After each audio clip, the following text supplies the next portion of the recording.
Behold, my stuff. Hey YouTube, what's going on? Happy birthday to me. I'm rolling into 40, as my BB-8 shirt says. And I wanted to go over some of the stuff from my vacation that we just did at Universal Studios Orlando. Obviously, I couldn't buy everything I wanted in Disney because they were sold out of so much stuff. Almost everything in Star Wars Land was sold out, so I couldn't see half of the stuff that I hoped to see. But Universal didn't let us down. So what did we get in Universal? Show me what you got. I want to see what you got. Well, for starters, I bought a Hogwarts train ticket. I knew the train was down, but I decided I wanted a ticket, and I have one of them displayed right here on my sign. I just wanted some paper stuff for my wall. So that was something that I was very, very all about. I enjoyed seeing so many of the paper props this time around because I was less focused on it last time I went. We also picked up this sign, a Grimmauld Place sign, and that's going on the wall as well, probably like right here or something. And I kind of got a number plate metal to it, which I really, really like. Picked up some MinaLima notebooks. We picked up The History of Magic by Bathilda Bagshot. This is the second edition. What I really like is that it's got a little bit of weathering on it, in addition to that gold foiling. So it's not perfect. It's meant to look a little used and a little worn. And the little UPC they have on there is meant to look a little aged. It does have the MinaLima logo. And they also have foiled pages, which I do like. And of course, those beautiful float binding pages that they use. Big fan of that. So I picked up A History of Magic because I like that design.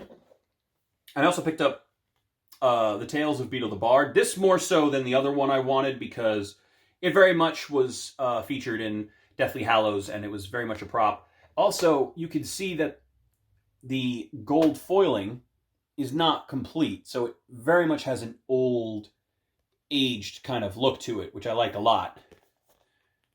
And I do enjoy that. And there's a beautiful, beautiful series of designs and glyphs on it. And it has, again, that inner float binding page, which I like. This also has the foiled pages. And they're just linered notebooks. There's nothing fancy about them.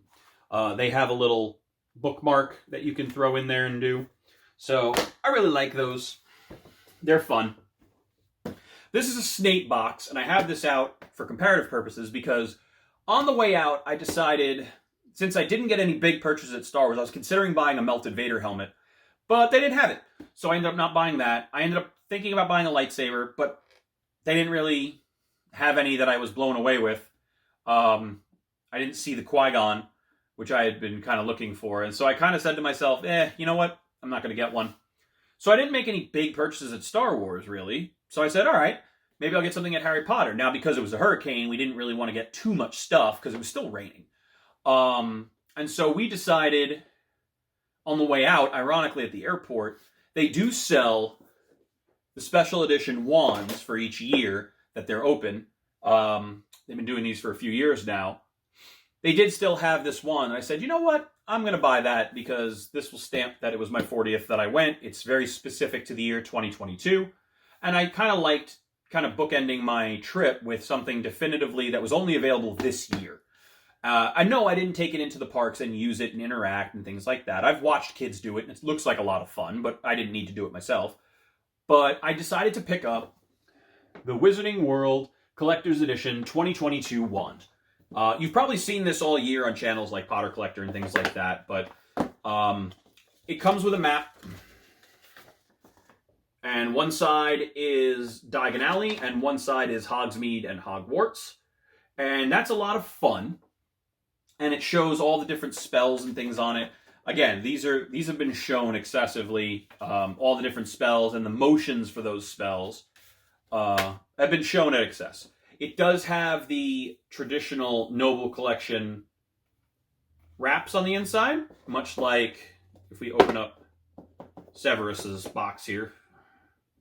One thing it doesn't have that the Noble Collection boxes usually have is they have a bit of fabric wrapped around the box. The Noble Collection one doesn't do that, and because it's a glossy box, it slides off a lot easier.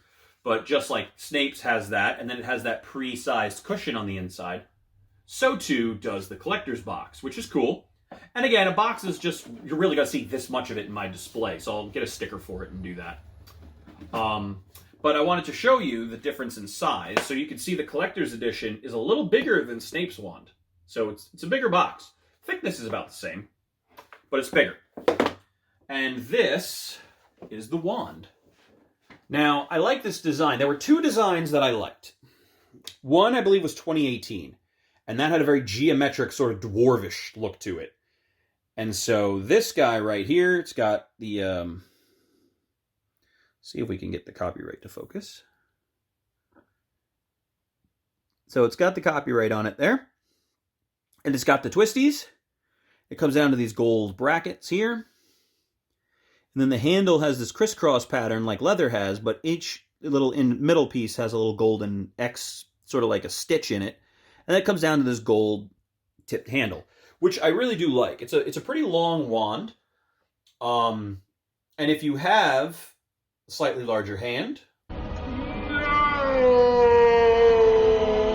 it's very comfortable, which I do. See the t-shirt.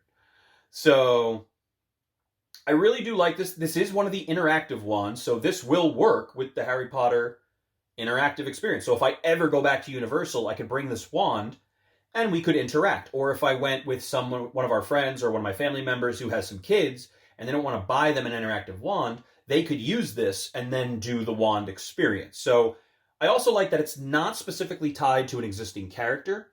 So I could sort of pretend it's my wand.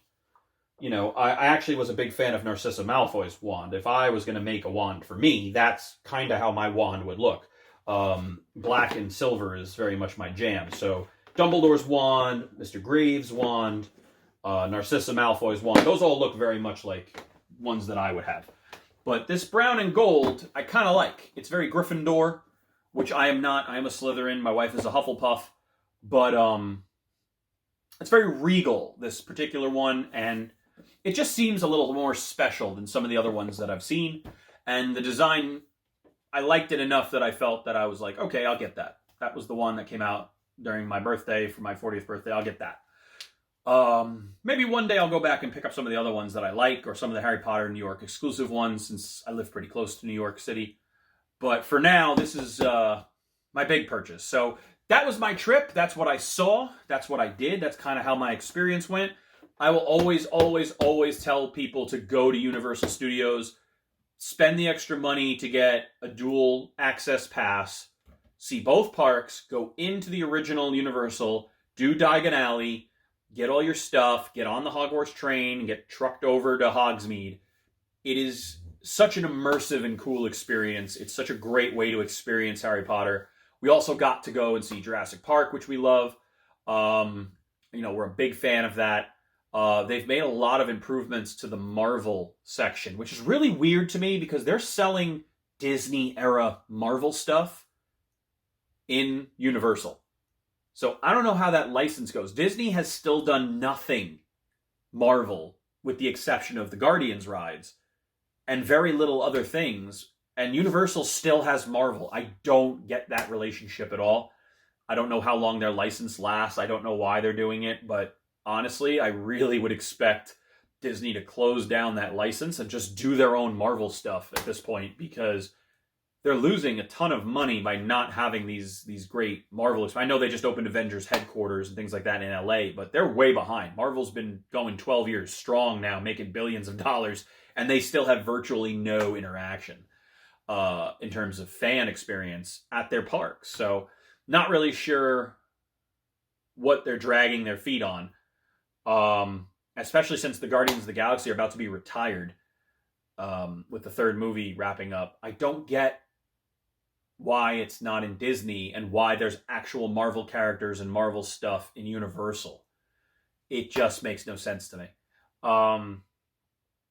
So hopefully they do something with that. But overall, hope you guys enjoyed this. Hope you guys get a chance to go and experience Harry Potter. It's a lot of fun. We're actually going to be doing the Forbidden Forest experience in December. So I'm looking forward to that. Maybe I'll bring my wand.